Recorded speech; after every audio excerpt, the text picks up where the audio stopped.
ناصر باس ملتان والے اپنے مخصوص انداز میں ذکر فضائل و مسائل محمد و آل محمد پڑھن دے جی کرسی کریے جی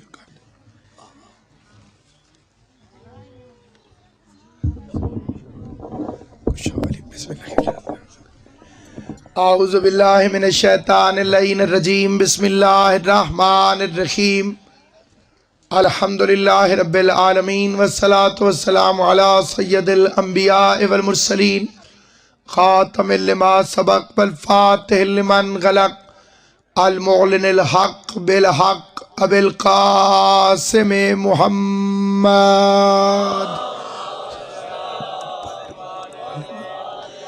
وَأَهْلِ بَيْتِهِ الطَّيِّبِينَ الطَّاهِرِينَ الْمَعْصُومِينَ الْمُنْتَجَبِينَ الْمَظْلُومِينَ الَّذِينَ أَذْهَبَ اللَّهُ عَنْهُمُ الرِّجْسَ وَطَهَّرَهُمْ تَطْهِيرًا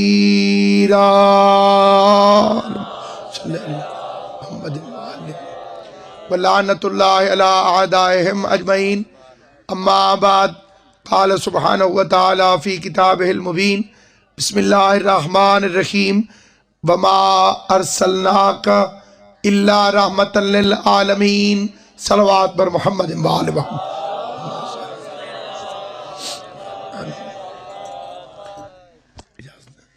خداوند عالم مخدوم عالمیان کے لال کے صدقے میں اس جلیل القدر عبادت کو اپنی بارگاہ میں شرف قبولیت عطا فرمائے۔ جہاں جہاں تک حضرات اس عظیم ترین عبادت کو سماعت فرما رہے ہیں، آل محمد کا کریم خالق سب کی پریشانیاں دور فرمائے۔ سارے آمین کہیں۔ خدا سب کو قبر امام حسین علیہ السلام کی زیارت نصیب کرے، سادات عظام کو ہمیشہ آباد و شاد رکھے۔ حق محمد و اہل بیت محمد اس کا ثواب سیدزادے کی روح کو ہدیہ ہو۔ یہ ایک ایسے کریم جشن کا اجتماع ہے کہ اگر اس کی ذات نہ ہوتی تو صرف یہ اجتماع نہیں، کائنات میں کوئی بھی اجتماع نہ ہوتا۔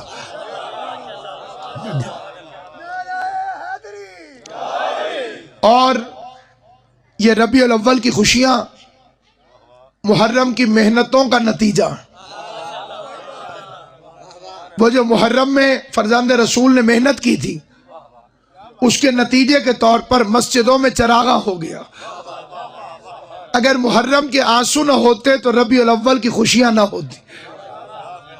اور اگر کوئی یہ سوچے کہ کون جیتا اور کون ہارا، اس کا جواب بھی ربیع الاول ہی دے گا۔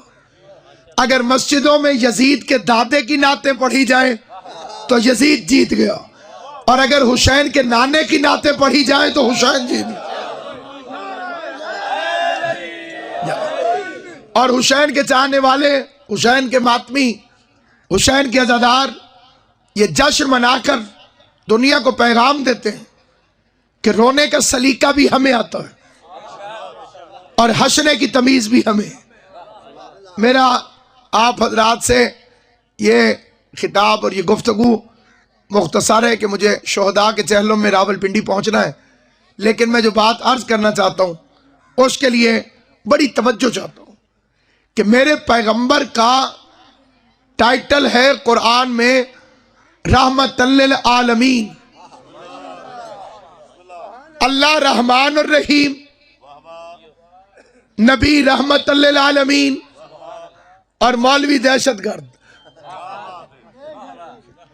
خدا جو ہے وہ رحمان الرحیم ہے اور پیغمبر جو ہے وہ رحمت للعالمین ہے، لیکن لوگوں نے رحمت کا مطلب سمجھا ہی نہیں۔ جو سب سے زیادہ دوری ہوئی ہے وہ اس بات سے کہ الفاظ قریب ہیں اور معنی دور ہیں۔ مثلا ان کا حضور رحمت تھے، آج تک کسی کو قتل نہیں کیا، درہ نہیں اٹھایا، تلوار نہیں اٹھائی۔ غیر مسلموں کے سامنے کہو گے تو ہنسیں گے کہ خود کسی کو قتل نہیں کیا لیکن علی کو بھیج کے قتل کرواتے تو رہے۔ توجہ چاہتا ہوں، اس کا مطلب یہ نہیں کہ کسی کو نہیں ماریں گے، کیونکہ یہ معاہدہ تو ہوا ہی نہیں تھا کہ حجت تلوار نہیں اٹھائے گی۔ ملائکہ کو اعتراض تھا کہ یہ خون ریزی کرے گا، اللہ نے یہ کب کہا کہ نہیں کرے گا؟ اگر خدا کہہ دیتا تو حجت پر تلوار اٹھانا حرام ہو جاتا. خدا نے فرمایا انی اعلم ما لا تعلمون، جو ہم جانتے ہیں وہ تم نہیں جانتے. تو خدا کیا جانتا ہے اور ہم کیا نہیں جانتے؟ وہ یہ تھا کہ اے ملائکہ، آج تمہیں اعتراض ہے کہ یہ خون بہائے گا، اور کل جب امام المجاہدین علی کی عدل والی تلوار چلے گی تو تمہارا سردار جبرائیل اسلحہ بھی لے کے اترے گا اور قصیدہ بھی پڑھے گا، لا فتح الا علی لا سیف الا ذوالفقار.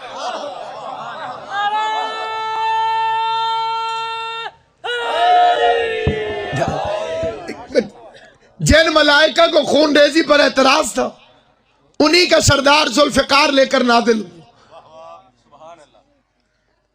رحمت سے مراد یہ نہیں آپ کے علاقے میں ایک بدمعاش شریفوں کا جینا حرام کر دے اور صاحب اختیار اسے کچھ نہ کہے، آپ کہیں گے جی اس لیے یہ کچھ نہیں کہتے کیونکہ رحمت ہے. تو اس بات سے عقل کے تقاضے پورے نہیں ہوتے. بدمعاش کو ختم کرنا بھی مومنین کے لیے رحمت ہے.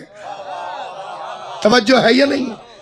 ایک انسان جس کی وجہ سے خرابیاں پیدا ہوں اس کو معاشرے سے دور کرنا بھی رحمت ہے. اب بارش سب کے لیے تو رحمت نہیں. بارش کے لیے مشہور ہے کہ بارش جو ہے وہ رحمت ہے، لیکن سب کے لیے کہاں؟ ہمارے ایک مولوی صاحب گلی سے گزر رہے تھے، بارش ہو گئی، ساتھ ایک دشمن اہل بیت کی دکان تھی، وہ اس میں چلے گئے. اس کو بڑی تکلیف ہوئی کہ شیعوں کا مولوی میری دکان میں آ گیا. اس کا باہر نکلے، انہوں نے کہا باہر بارش ہے. تو اس نے کہا تو اللہ کی رحمت ہے. انہوں نے کہا اسی لیے تو اندر آ گیا ہوں کہ اللہ کی رحمت قدموں کے نیچے نہ آ جائے.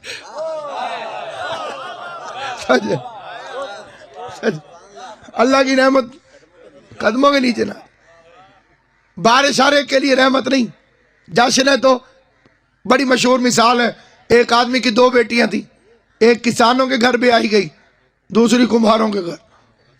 بچیوں کا حال پتہ کرنے گیا، جو کمہاروں کے گھر بھی آئی گئی تھی اس نے کہا ابا دعا کر بارش نہ ہو، برتن بنائیں یہ خشک ہو گئے تو اچھی آمدنی ہو جائے گی.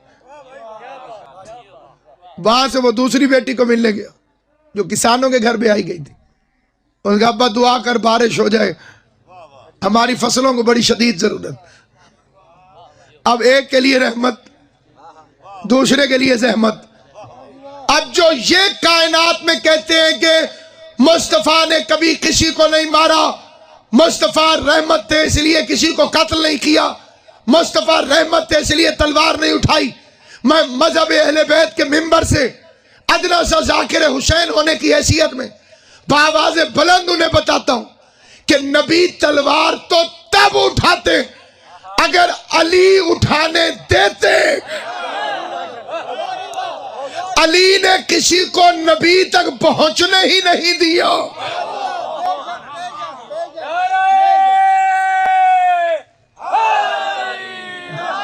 بھائی اگر علی کسی کو نبی تک پہنچنے دیتے تب تو نبی لڑتے. نبی کو لڑنے کی ضرورت کیا ہے؟ علی جو موجود ہے. یعنی علی کی تلوار کا نام ہے ذوالفقار، نبی کی تلوار کا نام ہے حیدر کرار. ایک درجہ اس سے آگے کا ہے، اور وہ درجہ یہ ہے کہ اگر کوئی لڑ نہ سکے تو وہ بد دعائیں دیتا ہے. کمزور کی قبلہ شیخ صاحب امام حسین آپ کو صاحب، کمزور کی ایک طاقت ہوتی ہے دل کی بھڑاس نکالنے کے لیے بد دعائیں دیتا، اور یہ وہ نبی ہے جس نے کبھی کسی کو بد دعا بھی نہیں دی. پہلے والے نبی بد دعا کریں تو کائنات غرق ہو جائے.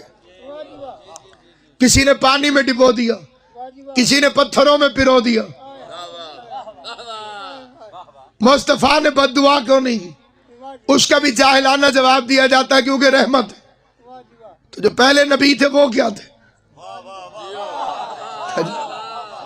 ہر نبی رحمت ہے، رینج مختلف ہو یہ الگ بات ہے. جہاں جہاں تک کے لیے نبی، وہاں وہاں کے لیے رحمت۔ مصطفیٰ کی رینج ہے عالمین تک، اور عالمین کے حصے دار میں نے 3 دیکھے، یا اللہ ہے، الحمدللہ ہے رب العالمین، یا مصطفیٰ ہے، وما ارسلناک الا رحمت للعالمین۔ عالمین کے بھائی وال 2 ہوتے تو میں بھی محمد رسول اللہ پہ رک جاتا ہوں۔ اگر اللہ عالمین کے حصے دار 2 بتاتا تو میں بھی یہاں رک جاتا۔ اللہ نے عالمین کا تیسرا بھائی وال بتایا، لَقَدْ اخْتَرْنَاهُمْ عَلَى عِلْمٍ عَلَى الْعَالَمِينَ، ہم نے ایک خاندان کو ان کے علم کی بنیاد پر عالمین کا مختار بنا دیا۔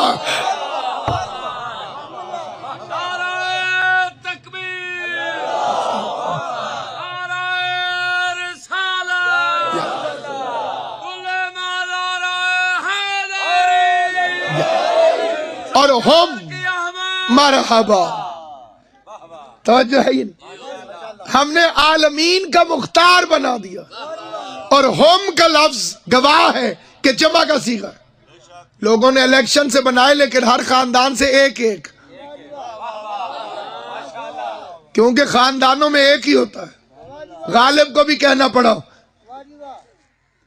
کیس جیسا بنی عامر میں دوسرا نہ ہوا، پورے قبیلے میں سے ایک ایک، اور ویسے بھی ایک مشہور ہو جائے تو باقی مشہور نہیں ہوتے۔ ابا جی مشہور ہو جائیں تو بیٹا جی مشہور نہیں ہوتا، شہرت کو دبا دیتی ہے۔ اور ہے یہ نہیں، علامہ اقبال کی مثال، ان کا بیٹا جسٹس بن کے بھی کہتا ہے میری ذاتی حیثیت کوئی نہیں، میرا بچپن سے یہ ایک ہی تعارف ہے، علامہ اقبال دا منڈا، کیونکہ میں پاس ہوا، پاس میں ہوا، ساروں نے کہا علامہ صاحب کا بیٹا پاس ہو گیا۔ ٹھیک ہے، اس جگہ میں نے گھر بنایا، میرے گھر کا ایڈریس بن گیا علامہ اقبال کے بیٹے کے گھر کے ساتھ۔ اس جگہ میں جج بنا، ملزم بھی کہتے تھے علامہ اقبال دا پتر ہے ہی۔ باپ مشہور ہو جائے تو بیٹا مشہور نہیں ہوتا۔ کیا کہنے آل محمد تمہارے، مصطفیٰ کی اپنی شہرت ہے، علی کی اپنی شہرت ہے، حسن حسین ان کی وجہ سے مشہور نہیں، ان کی اپنی شہرت ہے۔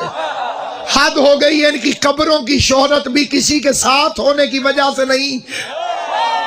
توجہ ہے، ان کی قبروں کا یہ ایڈریس نہیں کہ فلاں کے ساتھ۔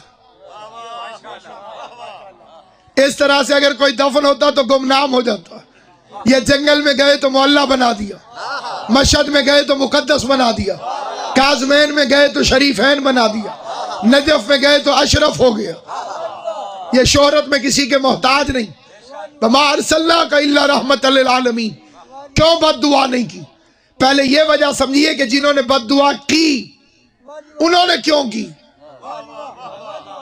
ان نبیوں نے جو بد دعا کی، ان کی بد دعا کے بعد اللہ نے فوراً ایکشن نہیں لیا بلکہ مہلت دی۔ نوح نے فرمایا عذاب بھیج، اللہ نے کھجوریں بھیج دی، کھجوریں کھا، گٹھلیاں کٹھی کر، گٹھلیاں بو، کونپلیں نکلیں گی، حفاظت کرنا، درخت بنیں گے، درختوں کو کاٹنا، پھر بھٹے بنانا، پھر کشتی بنانا۔ یہ بزدلی نہیں، مہلت ہے کہ اگر اتنے عرصے میں کوئی توبہ کرنا چاہے تو کر لے۔ نبی اللہ سے کہتے تھے عذاب بھیج، اور اللہ فرماتا تھا کچھ ٹھہر جاؤ۔ اس کا اردو میں کوئی ترجمہ بہترین نہیں ہو سکتا جو پنجابی میں حسین ترجمہ ہے، سوڑے پڑ جانا۔ وہ نبی سوڑے پڑتے تھے، کہتے تھے عذاب بھیج، اللہ کہتا تھا کچھ ٹھہر جاؤ۔ اور اس نبی سے اللہ کہتا تھا عذاب بھیجوں، اور یہ پلٹ کے کہتا تھا ابھی ٹھہر جاؤ، انہیں میری معرفت نہیں۔ سامعین گرامی، پہلے والے نبی اس لیے بد دعا کرتے تھے کہ ان کی دلیلیں ختم ہو جاتی تھی۔ معبود دلیلیں ختم ہو گئی، اب سمجھانے کے لیے کچھ باقی نہیں، عذاب بھیج۔ اور مصطفیٰ نے بد دعا اس لیے نہیں کی کہ دلیلیں ختم ہی نہیں ہوئی۔ نبی جانتے تھے میرے بعد علی سمجھائے گا، علی کے بعد حسن سمجھائے گا، حسن کے بعد حسین سمجھائے گا، یہ میرے 12 بارے سمجھاتے رہیں گے، اور جب 12ویں کی بات بھی انہیں سمجھ میں نہیں آئے گی تو پھر عذاب بن کر قیامت نازل ہو جائے گی۔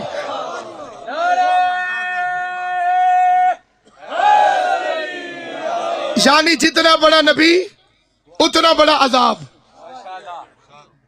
وہ رحمت للعالمین ہے، ساری کائنات کے لیے رحمت بن کر۔ اس نے 2 شہروں میں زندگی گزاری، ایک مکے میں، دوسرا مدینے میں۔ مکے میں اقلیت، مدینے میں حکومت۔ مکے میں اقلیت میں، مدینے میں حکومت میں۔ اقلیت میں رہے تو کیسے رہنا چاہیے وہ بھی سکھا دیا، حکومت ملے تو کیسے رہنا چاہیے وہ بھی سمجھا دیا۔ مکے میں عورت کوڑا پھینکتی ہے، وہ پھینکتی ہے، یہ تاریخ میں لکھا ہے۔ حضور پہ گرتا تھا، کوئی ثابت نہیں کر سکتا۔ سلامت ہو، کیونکہ یہ ہے انکم الرجس، رجس ان کے قریب نہیں آ سکتا۔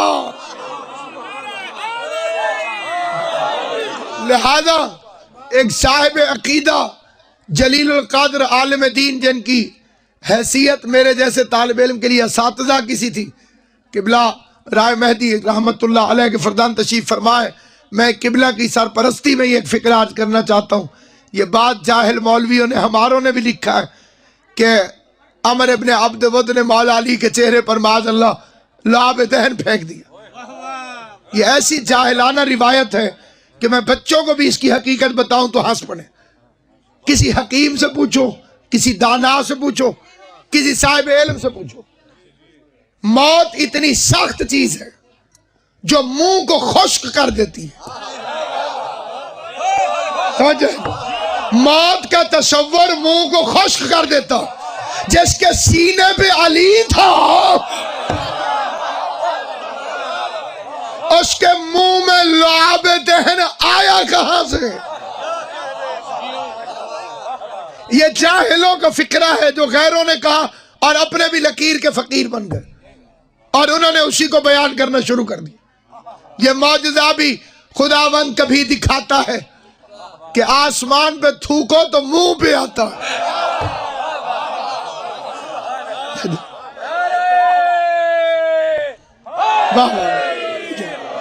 اور پھر کہنے لگے جناب وہ مولا علی علیہ السلام نے اسے چھوڑ دیا۔ پھر اس نے پوچھا آپ نے مجھے مارا کیوں نہیں؟ کہا مجھے ذاتی غصہ آ گیا تھا۔ علی میں ذاتی غصے کا دخل کہاں سے؟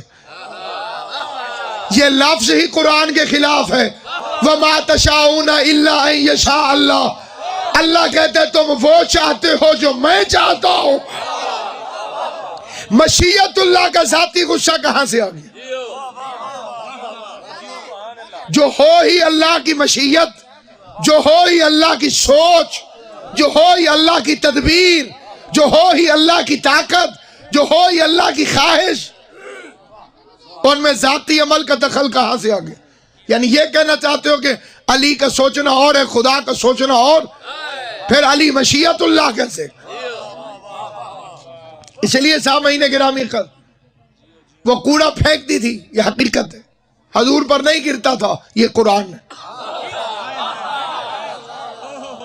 ایک دن نہیں آئی، پریشان ہو گئے اور پوچھنے لگے کہ وہ کہاں گئی۔ پتہ چلا بیمار ہے، پوچھنے چلے گئے، عیادت کرنے چلے گئے، اس کے مشکیزے میں پانی بھرا، اسے دوا لا کے دی، کچھ رقم اس کے تکیے کے نیچے رکھی۔ جاتے جاتے کہنے لگے میں علی کو بھیجوں گا، کوئی اور ضرورت ہو تو بیان کر دینا۔ میں عرض کروں یا رسول اللہ اگر وہ کوڑا پھینکتی تھی تو آپ گلی بدل لیں، آپ وہ گلی چھوڑ دیں۔ عجب نہیں، حضور فرمائے جو حق پہ ہوتا ہے وہ روٹ نہیں بدلتا۔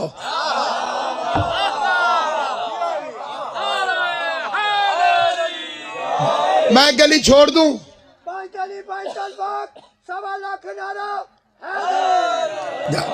میں گلی چھوڑ دوں تو اس کا مطلب یہ ہے کہ جیسے ڈاکٹر کہتے ہیں کہ جواب دے دیا، میں جواب دے دوں تو میرے بعد کون آئے گا؟ یہ بدلے گی میں نہیں. میں کہتا ہوں یا رسول اللہ جب گھر میں اکیلی تھی تو دبا دینے کی بجائے گلا دبا دینا چاہیے تھا. اندر جاتے اور کہتے الجہاد الجہاد لبیک لبیک. کافر مذمت سے نہیں مرمت سے ٹھیک ہوتے ہیں. فرمایا اگر میں کافروں کو مارنے آیا ہوں تو میرا اللہ پیدا کیوں کرتا ہے؟ توجہ ہے یا نہیں آتا؟ یہ ایک غلط تصور نوجوانوں کے ذہن میں دیا جاتا ہے، کافروں کو مارو، یہودیوں کو مارو، عیسائیوں کو مارو. اور حضور فرماتے ہیں اکرموا الضیف ولو کان یہودیا او نصرانیا. مہمان کی عزت کر چاہے یہودی ہو چاہے عیسائی. تو پہلے تو حضور کو چھوڑو جو یہودی اور عیسائیوں کی عزت کروا رہا. لوگ تشدد سے نہیں کردار سے بدلو. پیغمبر کافروں کو قتل کرنے نہیں آیا، کفر کو قتل کرنے کے لیے آیا. دوری بیمار سے نہیں بیماری سے ہوتی ہے. بیمار سے نفرت کرو گے تو بچے گا کون؟ بیماری ختم کرتے ہیں، بیمار کو تو ختم نہیں کرتے. یہ ہے مکہ. ایک عورت نکلی گھر سے، سامان زیادہ، اٹھایا نہیں جا رہا. مکے کی عورتیں، عرب کی عورتیں گھر سے نکلتے وقت سوچتی نہیں تھی کہ یہ وزن میں اٹھا بھی سکوں گی کہ نہیں اٹھا سکوں.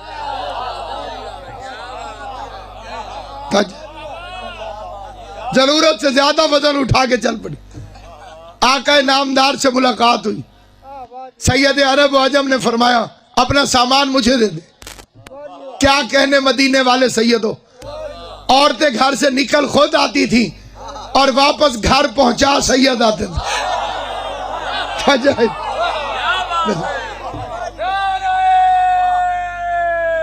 تو گھر آ گیا، جو اس سے ملتا ہے اسی کا ہو جاتا ہے. اسے یہ نہیں پتا کہ خود بھی مل رہی. تم اچھی ماں باپ کے اولاد ہو، تمہیں نصیحت کرتی ہوں کہ اس سے بچے رہنا. پہلے تو میں اپنا سامان خود نہیں اٹھاتا. اپنی بات کر، مجھے شرم آتی ہے جی، کہیں گے واہ مولوی ناصر اپنا بیگ چکی ہوئے جی، کسی کا اٹھا لوں. اور وہ پہلا فکر یہ کہے کہ ناصر عباس کی مجلس سے نہ سنا کرو، چوک کے مارنے میں ہوتے سارا سے. نہیں جو چوپ ہو میرے سے آزما کے دیکھ. ٹھیک ہے جی، یہ جشن تھوڑا جہا منانا چاہیے، ہنس ہنس کے. جشن ہوتا ہے ہنسنے کے لیے، یہ پڑھنے کا تو بہانہ ہے. اصل میں تو خوشی چہروں پہ ہونی چاہیے. کوئی بندہ آ کے میرے گھر پتر ہوئے تو بندہ اینج بیٹھا ہوئے. غلط بات ہے نا. کوئی نہیں وال کوئی نہیں تو بے چک ٹوپی لا کے بیٹھ. جشن کا مسئلہ ہی کوئی نہیں. توجہ ہے یہ نہیں اب. بس سامعین گرامی، یہ ہے مکہ. اقلیت میں رہ کے حضور کی زندگی. مدینے میں حکومت آ گئی. وہ شاعر پکڑا گیا جو حضور کے خلاف شعر کہتا تھا. مکے میں وہ مشرک شاعر حضور کے خلاف شعر کہتا تھا اور یہ دشمنان رسول اسے واہ واہ کہتے تھے، انعام دیتے تھے. مدینے کے باہر سے گزر رہا تھا، کوئی صحابہ کرام کھڑے تھے، انہوں نے اسے رنگے ہاتھوں پکڑ لیا، ہاتھ پاؤں باندھ کے رسول کے سامنے پھینکا. آقا پکڑا گیا. یہ وہاں بھی مجھے بہت غصہ چڑھتا تھا لیکن کچھ کر نہیں سکتا تھا. آج ہم پکڑ رہے، اس کی سزا بتائیں. حضور نے اسے دیکھ کے کہا اس کی سزا یہ ہے کہ اس کی زبان کاٹ دی جائے.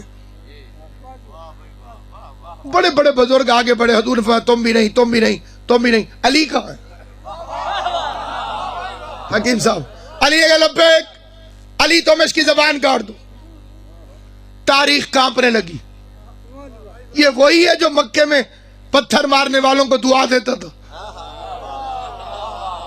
کانٹے بچھانے والوں کے ساتھ جی عیادت کرتا تھا، اپنے خلاف بولنے والی کو گھر چھوڑ کے آتا تھا. اور آج حکومت کیا ملی؟ رنگ ہی بدل گئے. دشمن پکڑا گیا تو کہتے ہیں زبان کاٹ دو. اب سنیے، علی اسے لے کے باہر چلے، پیچھے مجمع چلا. میرے مولا کا ہی فرمان، ایسے موقع پہ بندے اکٹھے ہو جاتے ہیں. علی فرماتے ہیں تف ہے اس ہجوم پر جو تماشا دیکھنے کے لیے اکٹھا ہو.